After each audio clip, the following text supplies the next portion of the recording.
Welcome into an edition of the Noon Dish. I am Tommy Ashley. That's Don Callahan. We are sponsored by Johnny T-Shirt and Congruity. And also check out our new sponsor, Big Game USA, sponsor the Game Ball that you'll be seeing flying around Kenan Stadium and other destinations for North Carolina football. Check out this short video, your opportunity to own a piece of the action from Big Game USA. You think you know North Carolina? It's not just the Smoky Mountains and the Old Well. This is Kenan Stadium, where the Jordan Fly Elite Game Ball makes its debut and its homecoming. Born to fly, built for Carolina, snag your Carolina blue.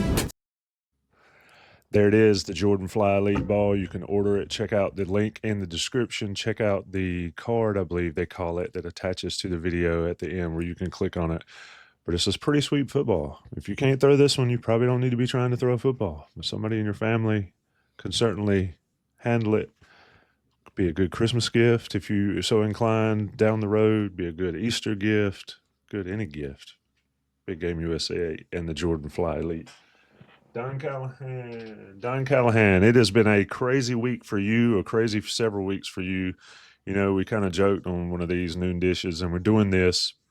Well, we're recording this rather than doing it live because it's been so hectic for everybody. What's going on with the portal and a lot of sports and covering baseball. But Don, has it slowed down any since we talked last? Kind of. UNC. We're recording this on Wednesday, and UNC did have practice Tuesday, and we'll have practice later on today. And those have typically been the days, practice days are days that the staff has been able to draw a lot of recruits to campus.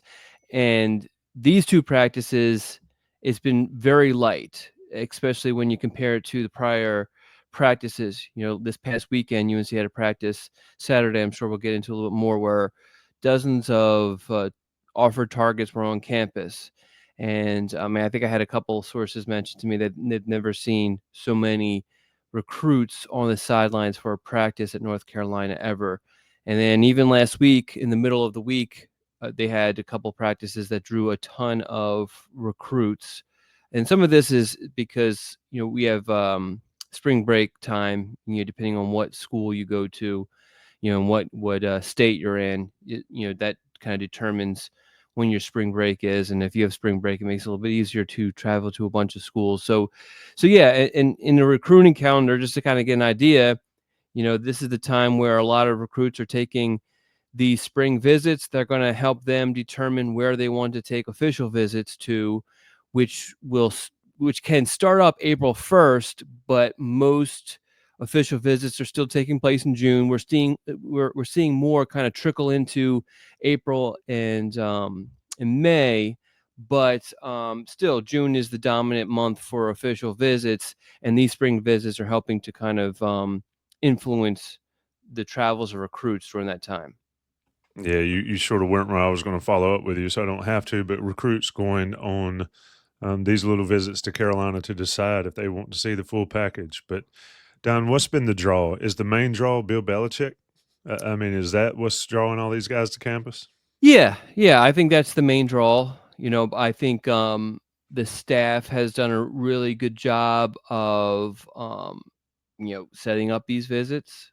And if you look at this staff from a recruiting standpoint, you have a lot of guys with ties elsewhere in the nation.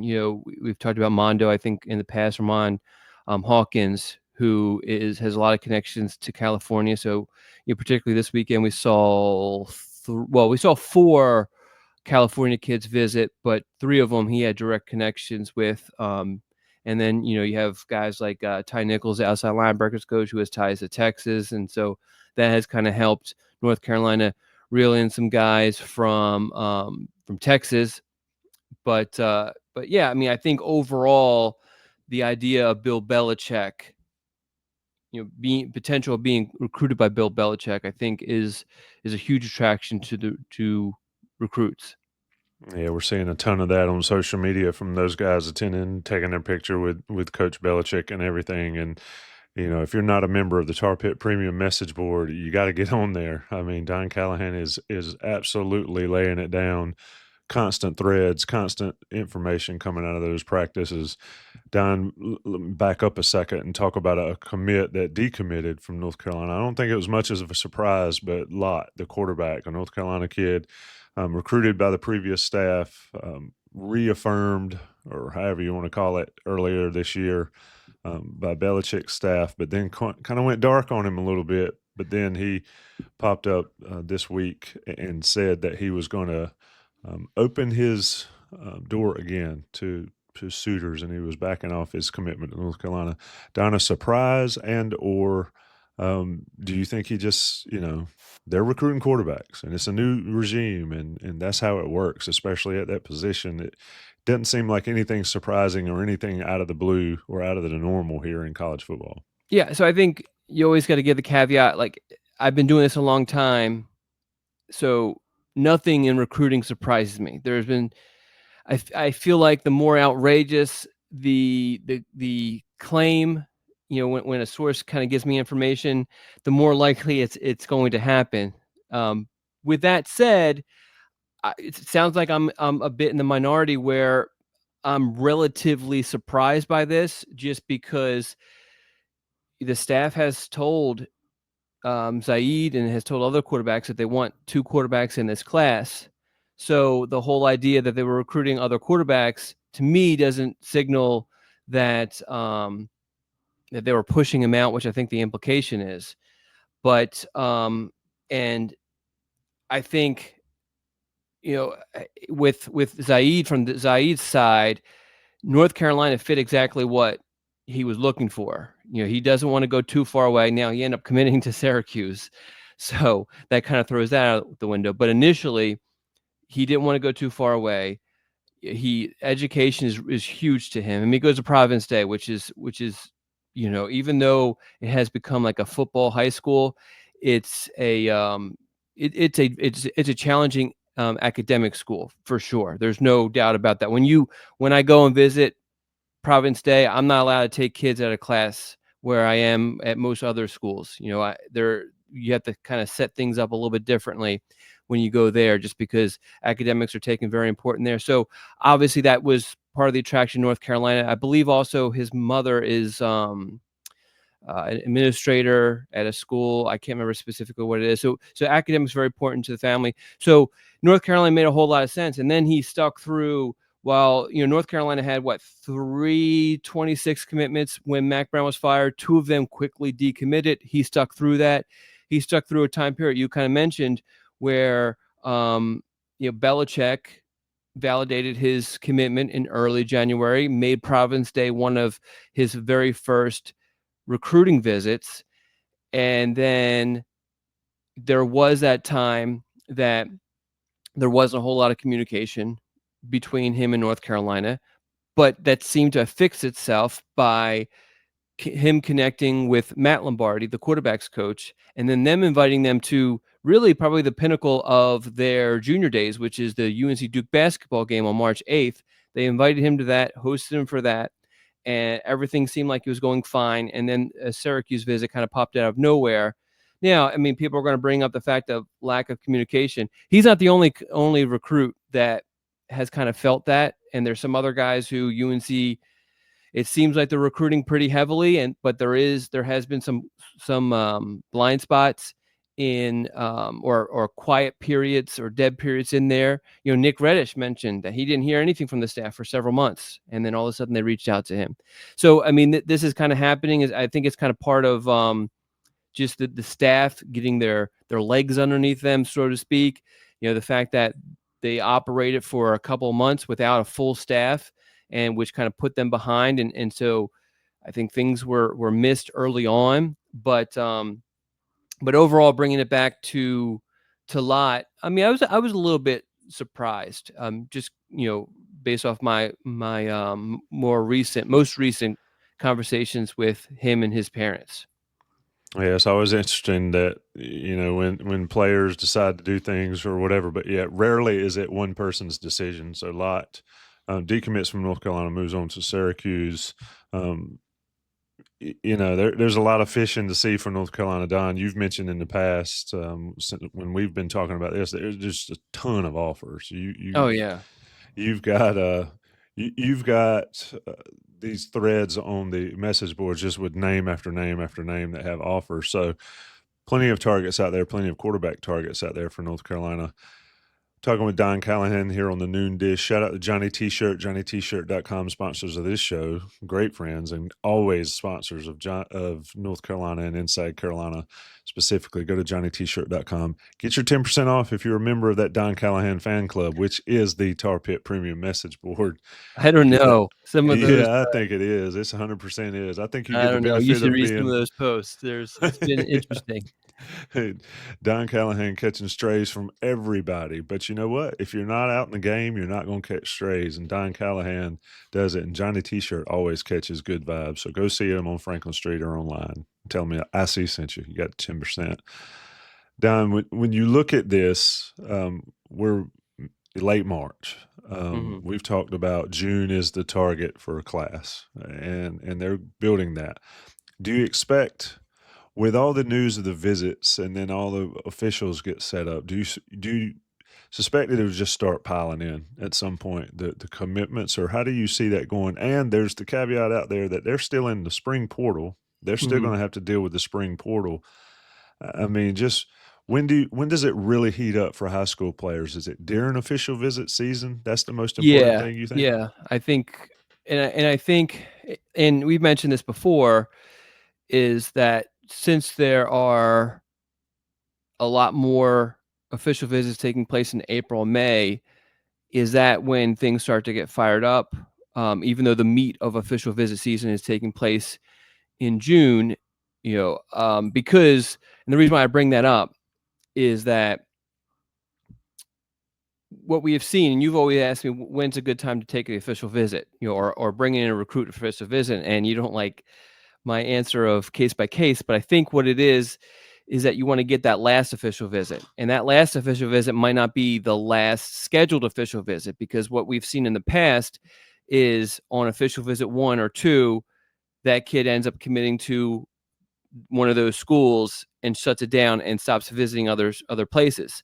So do we see that in June, or do we start to see that in May and April? I think we'll start seeing it a little bit May and April, but really it heats up a lot in June for official visits. And then you're going to have guys who are going to take their entire official visit schedule, or take a couple, cancel, but then wait until July, and some cases August, to actually have like a ceremony and make an announcement. But so we'll still see that, like July, I think, will still be kind of an announcement sort of month for recruiting.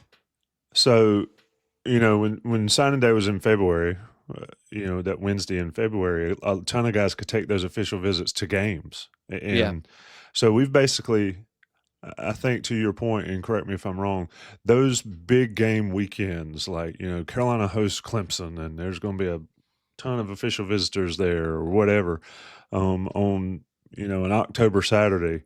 Have those kind of gone away, or is it just now those are juniors doing that, junior football players coming to visit then? Or is there still going to be those big, exciting, I guess if you're a recruiting person or follow recruiting, weekends in September, October, November, where those official visits are just huge for teams and for players? Because, if you want to fill up by June, you're not really hosting a major official visit thing in a football game in October. How's that going to work? Yeah, so I think June is going to dominate it. Now, we'll see. We've seen in the past where maybe there's a position or two that a program was not able to meet their objective at, and they still have to kind of recruit into the fall for.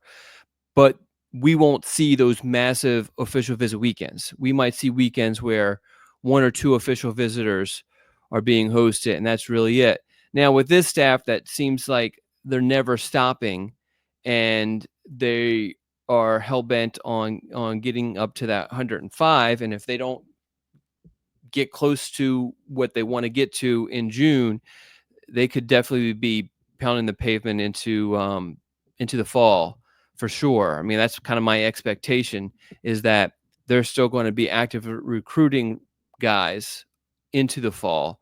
And so, but it won't be those massive weekends that we're used to, 10 years ago, or even post season official visits. I just don't think we're going to see that very much. I think ultimately, unless you're a top 100 recruit, most recruitments are going to be finished by the end of the summer. Talking with Don Callahan. We're recording in the morning, in case you couldn't tell. Don getting the beautiful sun glare Yeah, I'm trying to just move my head. across his face, and my room's lit up. I've got a new fan. My ceiling fan went out, and I figured I had to get a new fan ahead of the summer heat because it gets hot in this bonus room. Don, when you look at let's go back to quarterback, not Lott in particular, but just in general. Bryce Baker comes out and he throws on pro day, and I think it says a lot about his expectations, or the expectations on him, and what the program may see for him. Obviously, if you're on Inside Carolina and you haven't seen the comments, Jacoby Criswell was supposed to throw, and that kind of fell apart the night before. If you're a quarterback recruit, and I'm not talking about a specific guy, but if you're seeing a guy that hadn't played a snap yet, being sort of that guy that they're expecting to be as a freshman, and we'll see what really happens. But how does that affect your recruitment if you're a high school quarterback? Because you're looking at, if I come in 26, they're going to have a guy that's going to be entrenched as a starter probably at that point. How does that affect things? I know the staff wants to recruit a couple quarterbacks a class. I understand that. But if I'm Johnny quarterback and I see that, how big a deal is when a team has a freshman starter, or is that a positive, or case by case, as you like to say? Well, I think so. So here's the I don't we it certainly looks good for Baker, right? But I don't think anyone can say with 100% certainty he's going to be the guy, right? So I don't think it has an impact on this class to that degree. Now, does it help? I don't think it helps, but I don't think it hurts either, if that makes sense. Like I think what I mean by that is that if they're really looking at depth charts on the schools that they're considering, and they look at Baker potentially as a true freshman playing, and as you said, that would mean that if you are a incoming high school recruit, the expectations is you're going to be sitting on the bench for what, like 3 seasons, and not going to get a fair shake at the quarterback job until after that. So yes, so that in that essence, it doesn't help at all. But a lot of these guys are super competitive, and they kind of look past that and kind of trust their abilities, and they understand that what's going on a team today might be vastly different in 2 years. But there is a reason why it is harder to take 2 quarterbacks in a class, that typically for most programs, unless you're Georgia or Ohio State. But yeah, I mean, I think and if you're some of it depends on if you're a national recruit who probably would start in a year or two for most programs. Do you want to go someplace where you're potentially guaranteed to sit on the bench for 3-4 years? Probably not ideal. But if you are a lower ranked guy who understands that you need some development, then it might not bother you as much. Yeah, as you said, it's always case by case, but depth chart hunting is, and if you want to get the sun out of your face, I'll be glad to do a congruity read. Yeah. Congruity, another one of our sponsors. You see their logo on the screen up over there. Matt and Darren and the crew there, small to mid-sized business assessment. You get it free if you're an Inside Carolina person. Tell them we sent you. Email Matt at congruityhr.com to get that assessment. So you've got an opportunity to grow your business from small business to local business to big business with Matt and Darren and the crew at Congruity. All the great customer support technology and all that can help you get it done Johnny T-shirt, Congruity, and Big Game USA, the 3 sponsors of this show. Check them all out. They help us. They can help you in a variety of ways. Don, depth chart hunting, like I was mentioning, is quarterback the main one, or maybe running back or receiver? Do guys really go down when they're picking a school? Do they do that, or like you say, there's so much that can happen across across a season, across a game in football. How does that work for guys that are seeking positions, especially for Carolina, because you have a completely new staff and there's going to be, I think there's going to be some movement for this team. How big a deal is the depth chart aspect of recruiting? So definitely way more important for quarterbacks than other positions. Absolutely. So, but I do think that for North Carolina, there is no real certainty. I think everyone's kind of looking at the pro day stuff and some of the information that has come out from practice and saying, "Oh wow, this looks really good for Baker," but Baker's a true freshman, and even if he starts the season as a starter, if he has some normal freshman hiccups, who knows? And I'm not projecting that. I'm just saying hypothetically speaking. So I don't think right now North Carolina's quarterback situation hurts with quarterback recruiting, but I think what also happens is with negative recruiting, you know, and every program does the negative recruiting. Every staff that North Carolina's had since I've been covering it has negatively recruited. People might approach it a different way to where it doesn't seem negative, but by the definition of what it is, everybody negatively recruits. And some of it is people will say, I don't negatively recruit. I give factual information, and that's fair. So opposing staff might say, hey, look, you want to go to North Carolina? Well, be prepared to sit behind Bryce Baker for the next 3 years. And if you think you're beating out an in-state kid, as the starting quarterback in North Carolina, good luck to you. So those sort of things do happen. But I mean, how many? I mean, I guess I was going to say how many programs have like a steady quarterback situation, and I guess actually there's quite a few that don't. So or they have a clear upperclassman who's a starter who will be gone, whether that's through the portal or whatever. So but yeah, I think the quarterback position is the only position that you really kind of look at. Running backs have really started to accept that it's smarter for them long term to be a part of a running back by committee, because they understand that the wear and tear is a real thing, and if you don't have a whole lot of it, it helps your draft stock long term. I think at receiver, with the way offenses are, everybody it feels like, okay, even in a big receiving room, I'm going to play a lot because they're rotating receivers in and out. Defense, kind of the same sort of idea as receivers. Offensive line's a little bit different overall, but they understand that development is important, and they're not looking at who's on the depth chart in the next 2 years, because I think most offensive linemen, if they're smart about it, they understand the first 2 years is going to be all about developing, so I can't really focus on who's on the depth chart of these programs.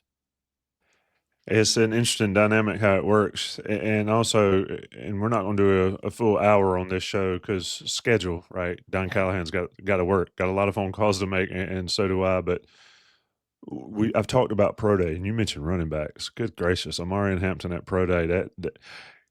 That's somebody that didn't skimp a workout getting ready for his pro day. Unbelievably, just looked unbelievably physically and all that. So certainly, I think a standard at North Carolina of how a running back's supposed to be. But pro, how big an issue for high school recruits is wanting to get to the league? In basketball, seems like it's virtually the main thing. They keep the main thing, and getting to the league in basketball is very high up on the list. How much does that play into recruiting for teams? Carolina specifically, Carolina and Mac Brown will point to Lawrence Taylor and Julius Peppers and all these guys, and those guys were great, but they were a long time ago. How much Yeah. is like current pipeline to the NFL important for recruits of late, or is it all about getting paid? Some about education and all. How much does the NFL play into it? And then, of course, you got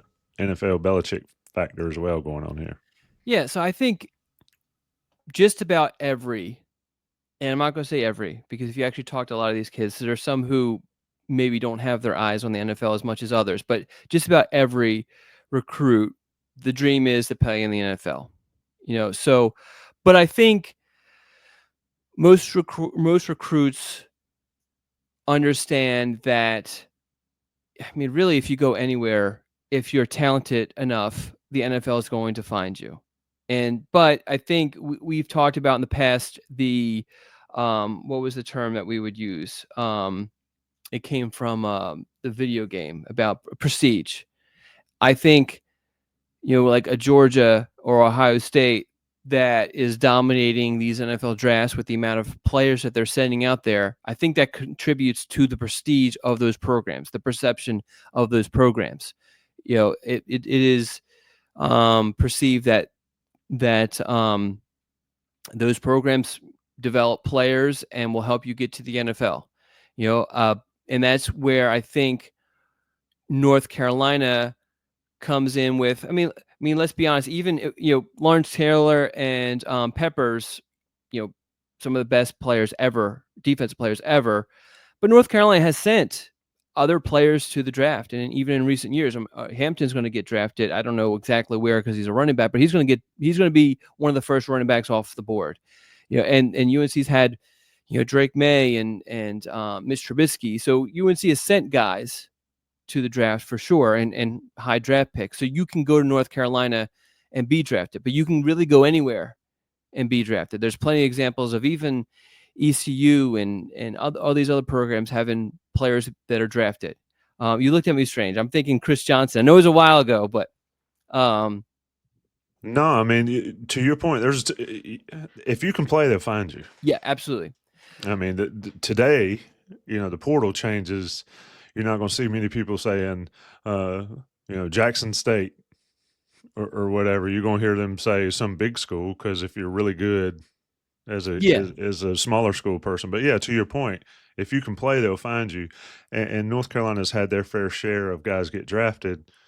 And the way social media works, the way constant media is if you're good and you get drafted, they're going to show you all the time. I mean, they show Drake May all the time, and people pay attention. I just, your comment about the development side, if I'm an offensive lineman and I want to go where they've got a great offensive line coach and they've got a great system that's going to prepare me, but also I'm realistic thinking that as an 18-year-old, I'm not playing in the NFL yet. I've got to do all these different steps. And so the approach there, I think, matters. And I think that helps North Carolina, given, the 33rd pro team and all that kind of stuff. And pro day was interesting. So to see those guys. I think that the Belichick idea helps with that completely. Now we get into, if you're a high school recruit, right, and Belichick has done all he's done that we're well aware of in the NFL, but do you go, and let's say you can go anywhere. Do you go to a Georgia or Ohio State who has proven to develop players for the NFL, or do you go to Belichick and his staff who have coached NFL players and evaluated and know what NFL players, what NFL coaches and GMs are looking for? I mean, that's going to be the interesting part of some of this with some of the national recruits that have visited North Carolina. Like, what do they do in those situations? And, as I've said, I believe that there are other aspects, location. I talk about being the number one, being important, relationships. I mean, even with this staff that's focusing on being the 33rd NFL team, a lot of the positive stuff that came out of the past couple of weekends from visitors, they talk about just the relationships that they had. We talked about, hopefully we've talked about on the noon dish. God, I'm forgetting his name, the defensive lineman from North Duplin who committed. Come on, man. Come on. Oh, goodness. You're not going to help me out because you don't I'm remember not either? going to have. I'll tell you before you before you get it, and we apologize to not being able to Oh, figure it my out. God. I can't believe I'm going. Trayshawn Ruffin, come on. Trayshawn Ruffin. All right.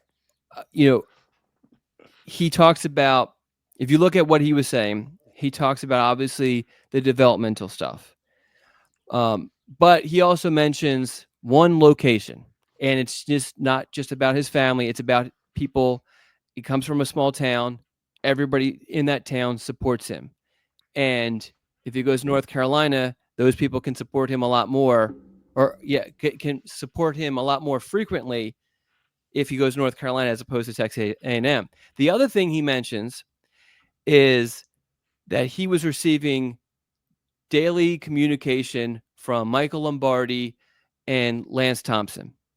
The relationship stuff does matter, and matters to these kids, and matters to the parents because they want to know that their kids are being taken care of. That's one of the other aspects I don't think it's talked about enough. Yes, the situations where a kid defies their parents and goes somewhere where they don't want to go, we hear about those whenever they happen just because they're rare. But the reality is most kids are not going someplace that their parents don't want them to go. That's just how it is. And anybody who's a parent who's listening to this knows that.